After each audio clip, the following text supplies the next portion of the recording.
Alexa, please read me today's devotion. Playing today's daily devotion. Here's today's In Touch devotion.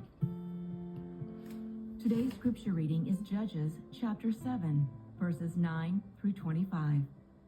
Now the same night it came about that the Lord said to him, "Arise, go down against the camp, for I have given it into your hands. But if you are afraid to go down, go with Purah, your servant, down to the camp, and you will hear what they say. And afterward your hands will be strengthened, that you may go down against the camp." So he went with Purah, his servant, down to the outposts of the army that was in the camp. Now the Midianites and the Amalekites and all the sons of the east were lying in the valley as numerous as locusts, and their camels were without number, as numerous as the sand on the seashore.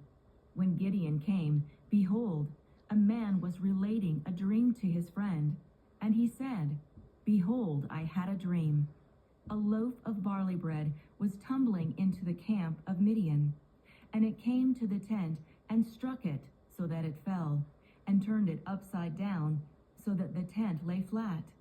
His friend replied, "This is nothing less than the sword of Gideon, the son of Joash, a man of Israel. God has given Midian and all the camp into his hand." When Gideon heard the account of the dream and its interpretation, he bowed in worship. He returned to the camp of Israel and said, "Arise, for the Lord has given the camp of Midian into your hands." He divided the 300 men into 3 companies, and he put trumpets and empty pitchers into the hands of all of them, with torches inside the pitchers. He said to them, "Look at me, and do likewise. And behold, when I come to the outskirts of the camp, do as I do. When I and all who are with me blow the trumpet, then you also blow the trumpets all around the camp and say, 'For the Lord and for Gideon.'"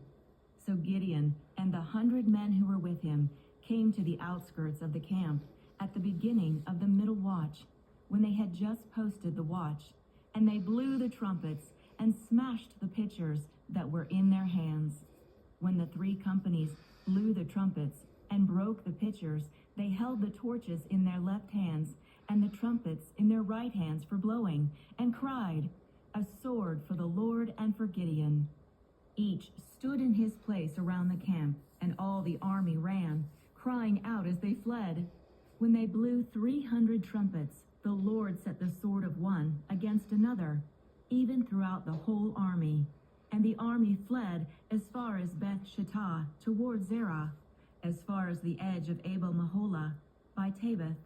The men of Israel were summoned from Naphtali and Asher and all Manasseh, and they pursued Midian.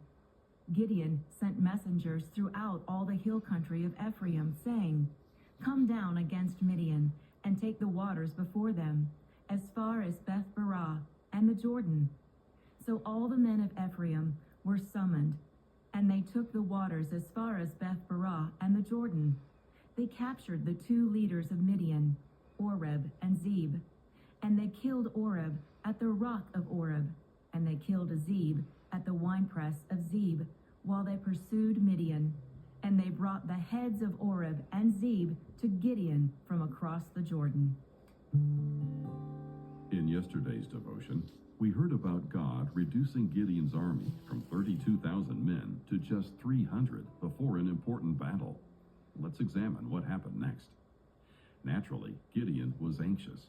He was about to attack an enemy camp of more than 130,000 trained soldiers with just a handful of men.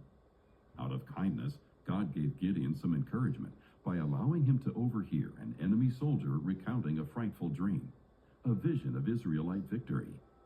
God used that incident to demonstrate his sensitivity to one man's feelings and fears, and he still freely offers to encourage those of us who are believers today. Consider the power of a friend's encouraging words. Think about how meaningful it is when an unexpected blessing seems to come right at your darkest moment. Ponder the impact of reading an applicable verse in the Bible when you most need it. These are not happy accidents. They're precious confidence builders from God. He sees your doubts and takes steps towards weakening their hold on you. Our challenge is to remember God's promises and the times in the past when He's encouraged us.